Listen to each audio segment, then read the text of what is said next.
Hello guys, and welcome back to another Tweaker Man video. So today in this video I'm going to be showing you how to make silicone gaskets.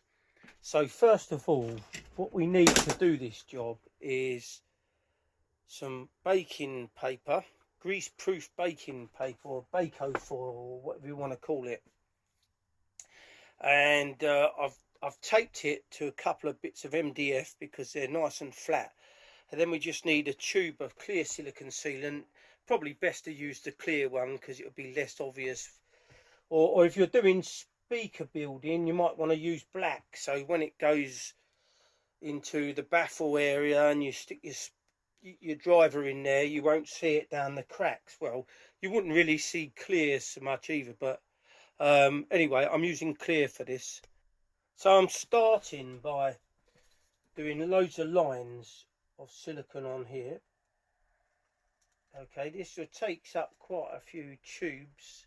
Well, it doesn't really, it just you want to make sure you get all the lines fairly close.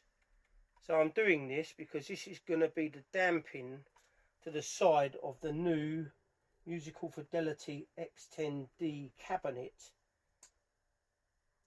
Now I'm surprised I haven't had many people say you can't make a cabinet from wood, but there's a little trick that I'm doing, okay, which I'll show you in a video coming up soon.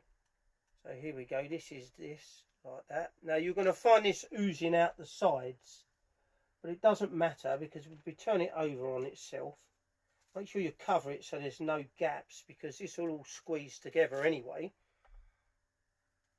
And I'm making 2 gaskets here for this. I'm getting there slowly. Just add some more there. I want to go up to as far as I can with this. Now it'll probably come out around about a 1 mil or maybe 2 mil gasket once I've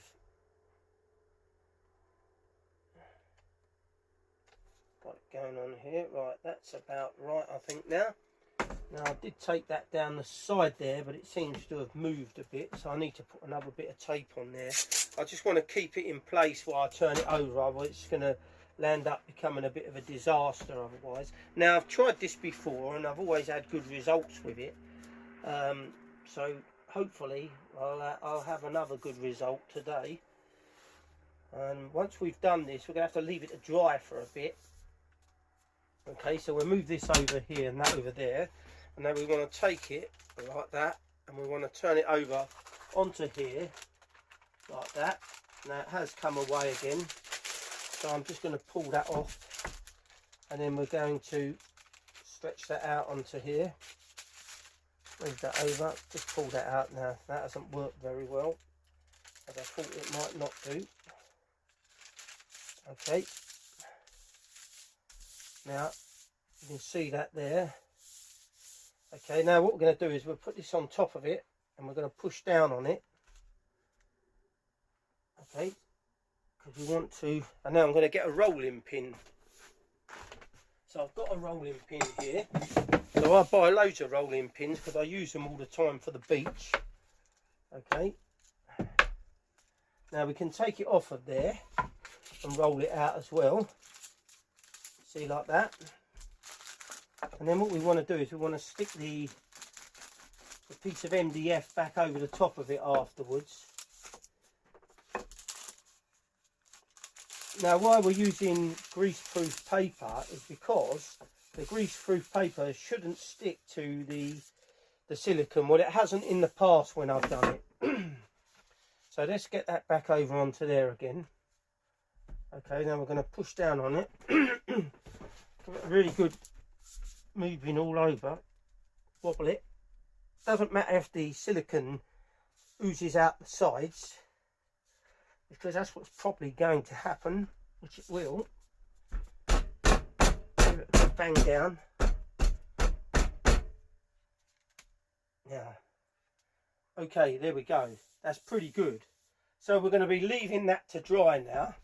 And then once that's dried, I shall pull it up and you'll be able to see the finished article. So I've now left this to dry, and what I want to do, I've marked it out already, and I want to cut these out now. I want to get them so they're exactly the size I need, and then we're going to get a knife here. It's going to score right the way through it. Okay, I'm not sure whether these are totally dry now, but it doesn't matter.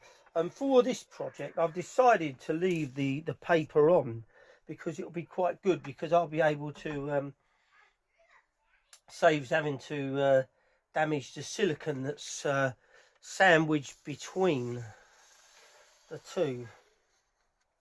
There we go, that should come off. It comes off nice and easy. So we've got one there, and this one here is going to come round here, of course. Just go and cut this off here like so. There we go. So we're just going to go across this way with it, just to cut those off there. Line it up neatly. Cuts really nice and easy with a sharp blade straight off. There we go, so that's another one, and then we'll just turn this around and we'll do the same. And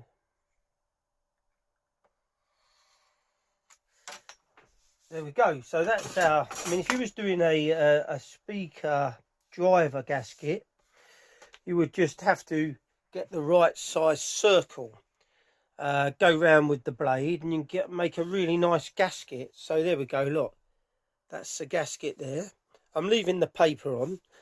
You can attempt to pull the paper off. I have done it before and it's worked, but for this instance I'm going to keep the paper on, and then it's just going to glue onto the sides of our box here. There we go, that'll go on there. If it's slightly big, I shall trim it down a little bit, but that should do the job. There we go. I shall have to trim that very slightly, but it'll be brilliant. So that's how you make a silicone gasket. So thanks for watching another Tweaker Man video. If you're new to the channel, don't forget to subscribe.